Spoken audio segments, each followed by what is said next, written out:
दोस्तों नमस्कार, जय हिंद। दोस्तों, जैसा कि आप जानते हैं, कल हमारे देश के प्रधानमंत्री श्री नरेंद्र मोदी जी का उत्तराखंड दौरा था और उन्होंने पिथौरागढ़ में, जो कि मेरा जन्मभूमि है, वहाँ मेरा डिस्ट्रिक्ट है। हालांकि हम अभी दूसरे शहर में सेटल हैं, तो किसी कारणवश घरेलू समस्या के कारण हम वहाँ पे नहीं जा पाए उनका भाषण सुनने। लेकिन हमने उनके भाषण को, एक देश के प्रधानमंत्री, एक यशस्वी प्रधानमंत्री जिन्होंने पूरे देश विदेश में अपनी एक अमिट अपनी त्याग और परिश्रम से एक अमिट छाप, एक छवि बनाई है। तो हालांकि हमें कोई राजनीति से लेना देना नहीं है, तो हमने उनके भाषण को सुना और वो हमें याद हो गया। तो आप जानते हैं, आप लोग, मेरा YouTube चैनल है, और तो इसलिए मैंने सोचा कि अगर मुझे इसे अपने YouTube चैनल में दिखाना चाहिए, और ताकि जिन लोगों ने उनका भाषण नहीं सुना और वो कार्यक्रम नहीं देखा, तो वो लोग भी जो मेरे संपर्क में हैं, जो मेरे सब्सक्राइबर हैं, वो इसे देख पाएंगे। तो शुरू करते हैं।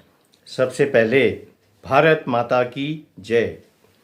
उत्तराखंड के लोकप्रिय युवा मुख्यमंत्री भाई पुष्कर सिंह धामी जी, केंद्रीय मंत्री श्री अजय भट्ट जी, पूर्व मुख्यमंत्री श्री रमेश पोखरियाल निशंक जी, राज्य भारतीय जनता पार्टी के अध्यक्ष श्री महेंद्र भट्ट जी, उत्तराखंड सरकार के मंत्री, सभी सांसद, विधायक, अन्य महानुभाव और देवभूमि के मेरे प्यारे परिवारजनों, आप सभी को प्रणाम। आज तो उत्तराखंड ने कमाल कर दिया। शायद ऐसा दृश्य देखने का सौभाग्य पहले किसी को मिला हो। आज सुबह से ही मैं जहाँ जहाँ गया, अद्भुत प्यार, अपार आशीर्वाद, ऐसा लग रहा था जैसे प्रेम की गंगा बह रही हो। आध्यात्मिक और अप्रतिम शौर्य की धारा को मैं वंदन करता हूँ। वीर माताओं को विशेष रूप से मैं वंदन करता हूँ। जब बद्रीनाथ धाम में मैं बद्री विशाल का जब उद्घोष होता है, तो गढ़वाल राइफल के वीरों का जोश बढ़ जाता है। जब गंगोली हाट के काली के मंदिर की घंटियां जय महाकाली के जयकारों से गूंजती है, तो कुमाऊं रेजिमेंट के वीरों का अदम्य साहस का संचार होने लगता है। यहाँ मानस खंड में बागेश्वर, बैजनाथ धाम, नंदा देवी, गोलू देवता, पूर्णागिरी, कसार देवी, कैची धाम, कटारमल, नानक मत्ता का वैभव, हमारे पास बहुत सारी विरासत है। और आस्था की इस पवित्र भूमि पर जब जब मैं आता हूँ, जब भी आपका स्मरण किया, मैं धन्य हो जाता हूँ, मैं धन्य हो जाता हूँ। यहाँ आने से पहले मुझे पार्वती कुंड और जागेश्वर धाम में पूजा अर्चना करने का सौभाग्य मिला। मैं हर देशवासी के अच्छे स्वास्थ्य और विकसित भारत के संकल्प को मजबूत करने के लिए, और मेरे उत्तराखंड के सारे सपने, सारे संकल्प पूरे हों, इसलिए आशीर्वाद मैंने वहाँ मांगा है। कुछ ही देर पहले मेरी मुलाकात हमारे सीमा क्षेत्र के समाज सेवी संस्थाओं से जुड़ी हमारी सभी बहनें भाइयों से मिलने का मुझे मौका मिला। यानी भारत की संस्कृति, भारत की सुरक्षा, भारत की समृद्धि से जुड़े हुए इन तीनों स्वरूपों में इस प्रकार से मेरी यह एक प्रकार की यात्रा, नई यात्रा जुड़ गई है। सभी के दर्शन एक साथ हो गए। उत्तराखंड का यह सामर्थ्य अद्भुत है, अतुल्य है। इसलिए मेरा विश्वास है, यह विश्वास मैंने बाबा केदार के चरणों में बैठ करके व्यक्त किया था। मेरा विश्वास है यह दशक उत्तराखंड का दशक होने वाला है, और उत्तराखंड विकास की एक नई ऊंचाइयों पर पहुंचे। आप लोगों का जीवन आसान हो, इसके लिए हमारी सरकार पूरी ईमानदारी से, पूरे समर्पण भाव से और एक ही लक्ष्य को लेकर आज काम कर रही है। अभी यहाँ पर 4000 करोड़ रुपए से अधिक के विकास कार्यों का शिलान्यास और लोकार्पण हुआ है। एक ही कार्यक्रम में 4000 करोड़ रुपए। मेरे उत्तराखंड के भाई बहन, आप कल्पना कर सकते हैं। मैं आप सभी को इन परियोजनाओं के लिए बहुत बहुत बधाई देता हूँ। मेरे परिवारजनों, मेरे लिए ना तो यह रास्ते नए हैं, न ही आप सभी साथी नए हैं। उत्तराखंड में अपनेपन की अनुभूति हमेशा मेरे साथ रहती है। मैं देखता हूं कि आप भी अपनेपन के इस हक के साथ, इस आत्मीयता से मुझसे जुड़े रहते हैं। मुझे चिट्ठी लिखते हैं, हर अच्छे बुरे वक्त पर साथ खड़े रहते हैं।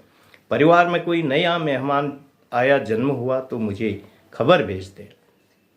बेटी पढ़ाई में कहीं आगे निकलती है तो आप मुझे भी जो है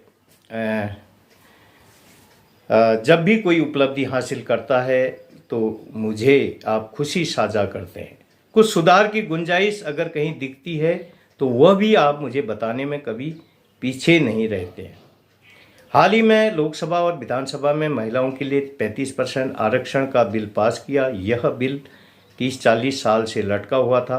आपका मुझे यहाँ की बहनों ने बहुत सारी चिट्ठियाँ भेजी। मेरे परिवारजनों, आप सभी के आशीर्वाद से आज भारत विकास की नई बुलंदियों की तरफ बढ़ रहा है। पूरी दुनिया में भारत और भारतीयों का गौरवगान हो रहा है।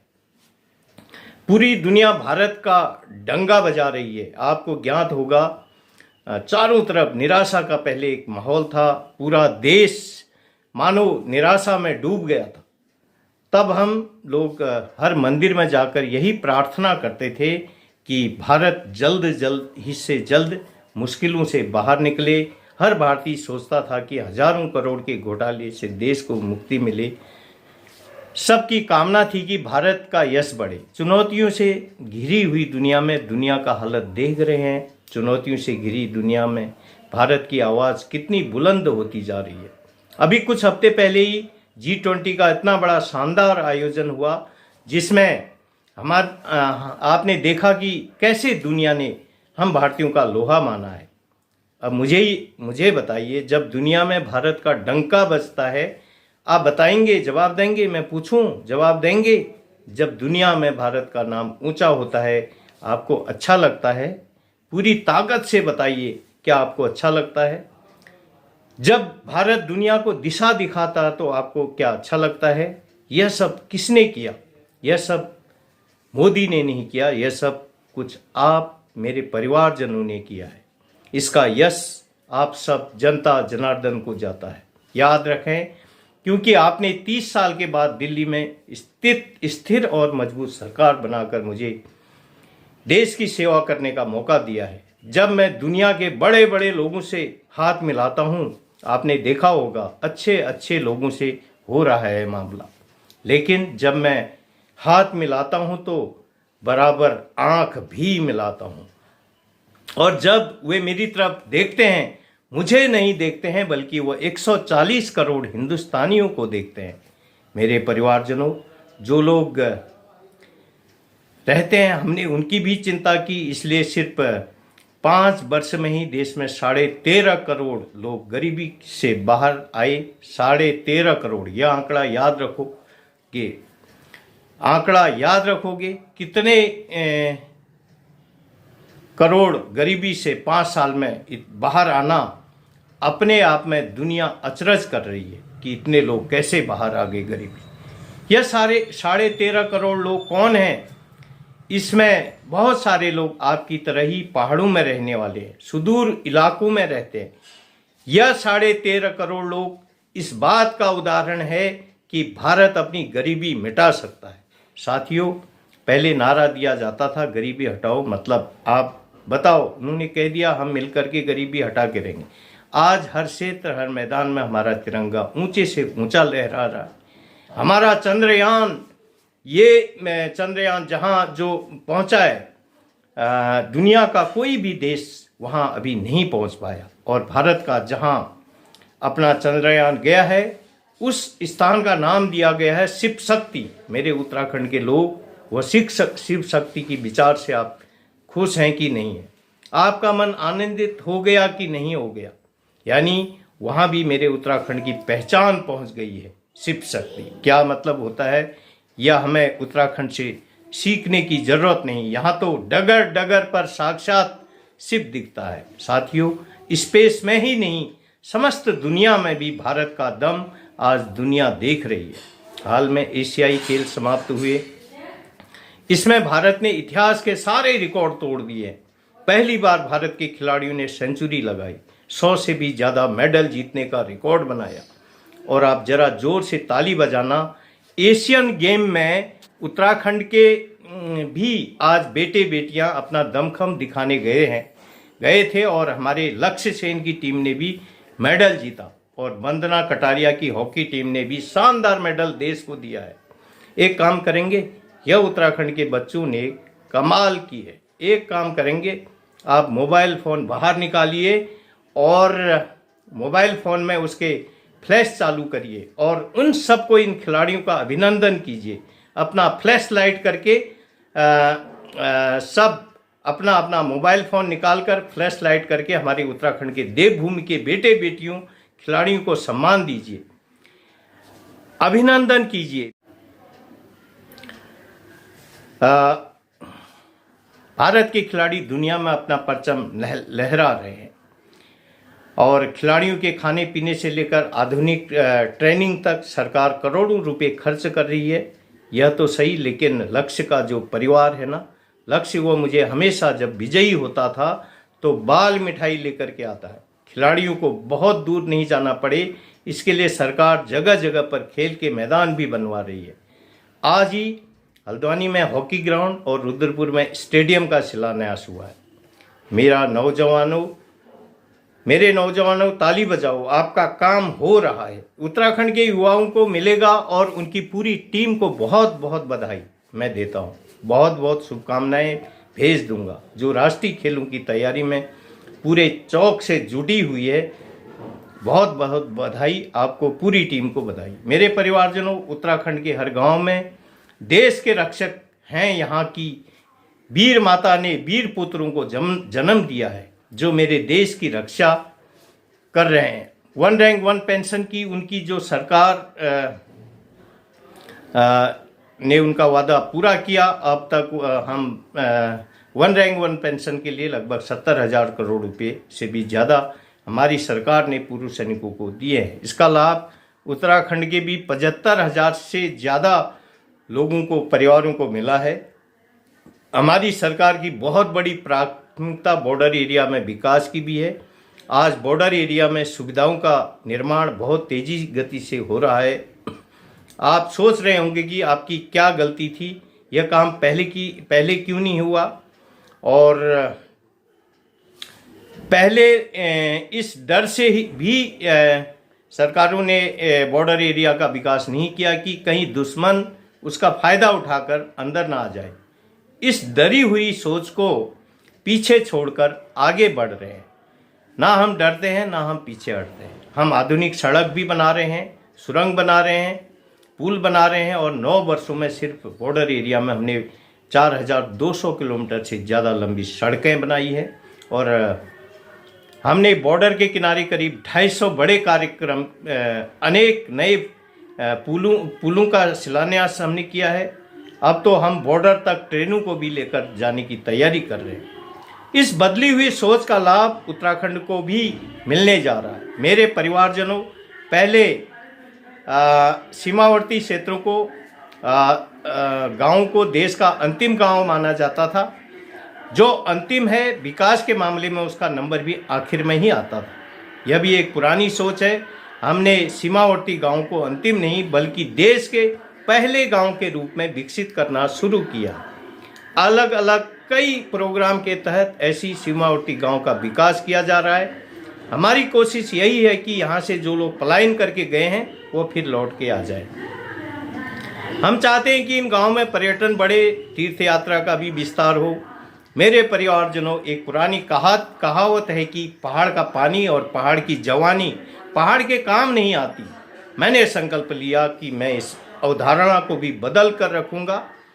आपने भी देखा होगा कि अतीत की गलत नीतियों के कारण उत्तराखंड के अनेक गांव वीरान हो गए।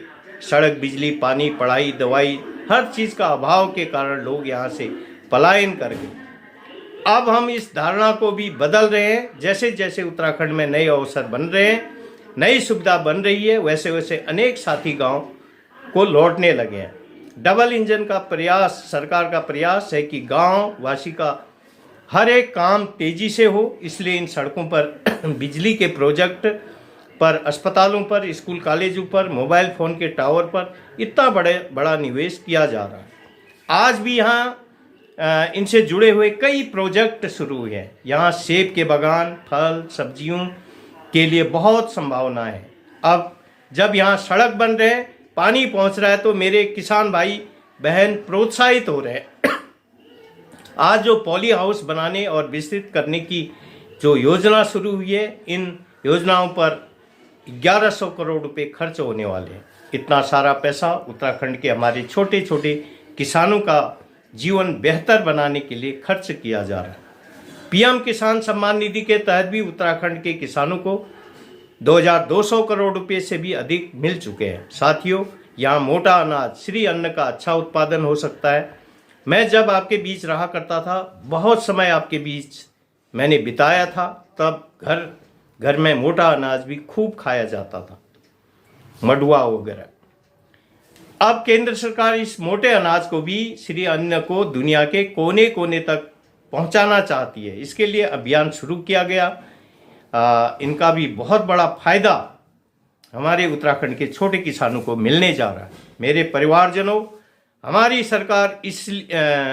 सरकार ने जो गरीब बहनों को पक्का मकान दिया, हमने बहन बेटियों को शौचालय बनाकर दिया, गैस कनेक्शन दिए, बैंक में खाता खुलवाया, मुफ्त इलाज किया, मुफ्त जो है राशन जो आज भी चल रहा है, ताकि गरीब का घर का चूल्हा चलता रहे। हर घर जल योजना के तहत उत्तराखंड में 11 लाख परिवारों की बहनों को पाइप से पानी की सुविधा मिल रही है। अब बहनों के लिए एक काम किया जा रहा है। इस साल लाल किले से मैं महिला स्वयं सहायता समूह को ड्रोन देने की घोषणा मैंने की है। ड्रोन के माध्यम से खेतों में दवा, खाद, बीज, ऐसे अनेक काम किए जा सकेंगे। अब तो ऐसे ड्रोन भी बनाए जा रहे हैं कि फल सब्जियों को निकट की सब्जी मंडी तक भी ड्रोन पहुंचा सकता है। पहाड़ में ड्रोन से दवाइयों की डिलीवरी भी तेजी से की जा सकती है। यानी महिला स्वयं सहायता समूह को मिलने वाले ये ड्रोन उत्तराखंड को आधुनिकता की नई ऊंचाई पर ले जाने वाले। मेरे परिवारजनों, उत्तराखंड के तो गांव-गांव में गंगा है, गंगोत्री है। यहाँ के हिम शिखरों में शिवजी और नंदा विराजे हैं। उत्तराखंड के मेले, कौतिक, फोक गीत, संगीत, खान पान अपनी विशिष्ट पहचान रखते हैं। मंगल गीत, कुलदेवी, हरेला, भगवान और रमन जैसे संस्कृति आयोजन ने यह धरती जो है समृद्ध है। लोग जीवन के साथ साथ झिंगोर की खीर, कपाली, पकौड़े, रायता, अल्मोड़े की बाल मिठाई, सिंगोड़ी, इनका स्वाद भला कौन भूल सकता है। यह जो काली गंगा की भूमि है, उस भूमि से तो हमारा नाता भी बहुत रहा है। यहाँ चंपा बस्ती, आनंद आश्रम, नारायण आश्रम भी, उससे मेरा पुराना संबंध रहा है। यह मेरी जिंदगी का एक कालखंड था। इस बार बहुत इच्छा थी कि मैं इस देवी परिसर में ज़्यादा समय बिताऊं, लेकिन कल दिल्ली में G20 से जुड़ा एक बड़ा सम्मेलन है। सारी दुनिया के पार्लियामेंट के जो स्पीकर हैं G20 के, उनका एक बहुत बड़ा सम्मेलन होने जा रहा है और इस वजह से मैं आनंद आश्रम जो है चंपावत नहीं आ पा रहा। मेरी ईश्वर से कामना है कि मुझे जल्द ही इस आश्रम में आने का फिर एक बार मौका मिले। मेरे परिवारजनों, उत्तराखंड में पर्यटन और तीर्थ यात्रा के विकास से जुड़े डबल इंजन सरकार के प्रयास अब रंग ला रहे हैं। इस वर्ष उत्तराखंड में 4 धाम यात्रा के लिए आने वाले श्रद्धालुओं की संख्या 50 लाख के आसपास पहुंच रही है। सारे रिकॉर्ड टूट चुके हैं। बाबा केदार के आशीर्वाद से केदारनाथ धाम के पुनर्निर्माण से जुड़ा पहला चरण पूरा हो चुका है। सिर्फ बद्रीनाथ धाम में सैकड़ों करोड़ रुपए की जो लागत से अनेक काम हो रहे हैं। केदारनाथ धाम और हेमकुंड साहिब में भी काम पूरा होते ही दिव्यांग और बुजुर्ग तीर्थयात्रियों को बहुत बड़ी सुविधा होने वाली है। हमारी सरकार केदारनाथ के साथ साथ मानस खंड को भी ऊंचाई में ले जाना चाहती है और मैं आज इसलिए यहाँ आया हूँ। मुझे मानस खंड को भी ऊंचाई पर ले जाना है। तीर्थयात्री ताकि योगेश्वर धाम आदि कैलाश और ओम पर्वत भी आसानी से आ जा सकें। यह प्रयास किया जा रहा है। आज जो यह मानस खंड मंदिर माला मिशन शुरू हुआ है, इससे भी कुमाऊं का अनेक मंदिरों तक आना जाना आसान होगा। मेरा अनुभव कहता है कि जो लोग बद्रीनाथ और बैजनाथ आते हैं वो भविष्य में इस ओर भी जरूर आएंगे और उनको इस क्षेत्र का पता अभी नहीं है। आज जरूर वीडियो जब टीवी पर देखेंगे ना, यह मोदी चक्कर काट के आया है, आप देख लेना, हर एक को मन करेगा यार कुछ तो होगा, और आप तैयारी करो। यात्रियों की संख्या बढ़ने वाली है। मेरा मानस खंड धाम होने वाला है। साथियों, उत्तराखंड की बढ़ती हुई कनेक्टिविटी, यहाँ के विकास को नई ऊंचाई पर ले जाने वाली 4 धाम परियोजनाओं से जो वेदर रोड से आपको बहुत सुविधा हुई है, ऋषिकेश कर्णप्रयाग रेल परियोजना होने के बाद तो पूरे क्षेत्र का कायाकल्प हो जाएगा। इस पूरे क्षेत्र में उड़ान योजना के तहत सस्ती हवाई सेवाओं का भी हम विस्तार किया जा रहा है। यहाँ बागेश्वर गंगोली घाट से अल्मोड़ा तक और टनकपुर घाट से पिथौरागढ़ तक की सड़कों का काम शुरू हुआ है। इसे सामान्य जन की सुविधा के साथ साथ पर्यटन से भी कमाई के अवसर बढ़ेंगे। मुझे खुशी है, यहाँ की सरकार होम स्टे का प्रोत्साहन दे रही है। पर्यटन तो एक ऐसा सेक्टर है जहाँ सबसे अधिक रोजगार और कम से कम पूंजी लगती है। आने वाले समय में तो टूरिज्म सेक्टर का बहुत अधिक विस्तार होने वाला है, क्योंकि पूरी दुनिया आज भारत आना चाहती है, भारत को देखना चाहती है, भारत को जानना चाहती है। और जो भारत को देखना चाहता है वो उत्तराखंड बिना भारत को देखना, उसका सपना पूरा नहीं हो सकता। मेरे परिवारजनों, बीते समय में उत्तराखंड जिस तरह प्राकृतिक आपदाओं से घिर रहा है, उससे भी मैं पहले से भली भांति परिचित। आपने बहुत सारे सज्जन खोए हैं। मेरे परिवारजनों, उत्तराखंड में 4,000 करोड़ रुपए खर्च किए जाएंगे। उत्तराखंड में ऐसी सुविधाओं का निर्माण किया जाएगा जिससे आपदा की स्थिति में राहत और बचाव कार्य तेजी से हो सके। मेरे परिवारजनों, ये भारत का अमृतकाल, यह अमृतकाल देश के हर क्षेत्र, हर वर्ग को सुविधा, सम्मान और समृद्धि से जोड़ने का काल है। मुझे पूरा विश्वास है बाबा केदार और बद्री विशाल के आशीर्वाद से, अभी कैलाश के आशीर्वाद से हम अपने संकल्पों को तेजी से सिद्ध कर पाएंगे। एक बार फिर इतना प्यार देने के लिए बहुत बहुत धन्यवाद। 7 किलोमीटर में हेलीकॉप्टर से निकल कर आया, इसलिए देर हुई, और क्योंकि वहाँ पर एक ह्यूमन चैन नहीं बल्कि ह्यूमन फॉल थी। ऐसी भीड़ लगी थी जैसे परिवार में कोई अवसर हो। वैसे उत्सव कपड़े पहनकर, शुभ प्रसंग के कपड़े पहनकर, मंगल वातावरण में माता बहनों के हाथ आरती फूलों के गुलदस्ते आशीर्वाद देने से रुकते नहीं थे।